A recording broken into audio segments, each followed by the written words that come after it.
What's up, Print fam? Welcome back to the print shop. Today, I want to talk about a common feeling that I have, and I'm sure a lot of you have, of that you're busy, busy, busy, you're working hard, but you're not making any money. Likelihood is you need to raise your prices because you're not accounting for all of your costs associated with doing the work. One, maybe you work from home and you're not accounting for rent and utilities or other things, space for future need or future growth. Two, maybe you're doing the work yourself. You're not paying yourself appropriately or what it would cost to have someone else do, and you're not accounting or budgeting for that. Three, maybe you're not accounting for fixed expenses that you don't have now, or that you do and are not thinking about them, or that you will have in the future.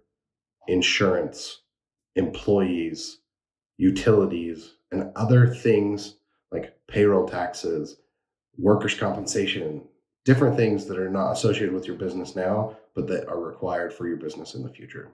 The one thing that I've done recently that has helped me with that is to truly understand what my fixed expenses are.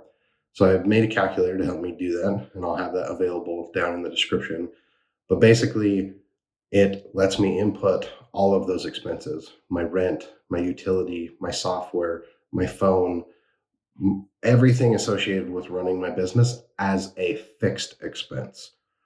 You always are going to have variable expenses like your cost of goods, your material, your products, but you always have your fixed expenses. For me, the biggest one is rent. And then the next ones combined are lease payments for machines. And then we go down and have smaller things like my QuickBooks subscription, my Adobe Illustrator, my Adobe Suite subscription. I mostly use Illustrator. Then I have my workers' comp, I have my payroll service, my accountant, things like that.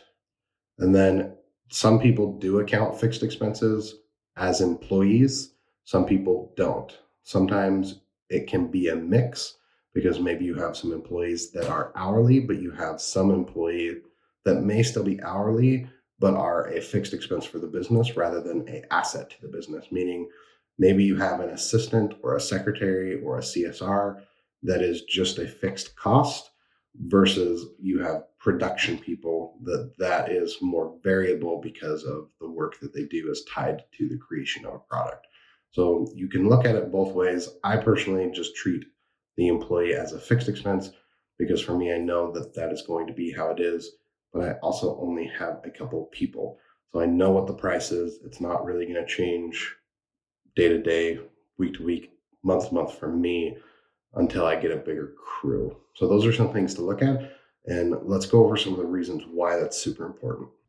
The reason I believe it's important to know that or know what your fixed expenses are is because everything in your shop costs money, whether it's doing work or not. Today is Saturday. This machine, this equipment, this building costs me money, even though I'm typically not here on the weekend. But they're here. I have to pay for them. I have to pay for the existence. And by knowing what your fixed costs are, you can more closely understand what your shop rate is. And knowing what your shop rate is helps you say yes or no to jobs. In the beginning, it was really easy for me to get caught up in doing jobs that I thought were making me money, but in reality were making me no money or costing me money because I had expenses, even when I worked from home, and doing a single t-shirt or not having a minimum or not having the ability to say no to a job because you look at it and it's like, I want to help, and you're not wanting to help. It just doesn't make sense for you. And a lot of times as you grow your business, the things that you said yes to in the past, you just can't afford to say yes to anymore. You get to the point that, like me, I was talking to someone and my fixed expenses are right around $20,000 a month, which is easy math for me. It means every day my business costs me $1,000. And I know how much I need to do. I know my average margin for me is about 50%. So just to break even, I got to sell about $2,000 a day. But for me, my fixed expense is about 20 grand. Talking to someone else, his fixed expense for his business is less than just the rent of mine. He can say yes and do things in some cases for cheaper than me, and vice versa. There are things because of whether it's equipment, because of space, I can do less than him. But it also can come down to what in that business is the constraint and what in my business is the constraint. But knowing and understanding your numbers and keeping track of how much you're selling, how much you're spending, and everything associated with it will help you have a better idea and better understanding. So I do have a calculator listed down below that will help you just look at it and know it. It is a paid calculator. I tried to make it cheap, but it is something that I built and I want to share with you. You're obviously welcome to make your own. It's just a matter of looking at your expenses and going through them to figure out what your burn rate is and what your expense is so that you can make better decisions moving forward. I hope that helps. I'm not trying to say that I know everything. I'm just trying to document my journey and I hope it helps someone. So thanks so much for being here and we'll see you in the next one.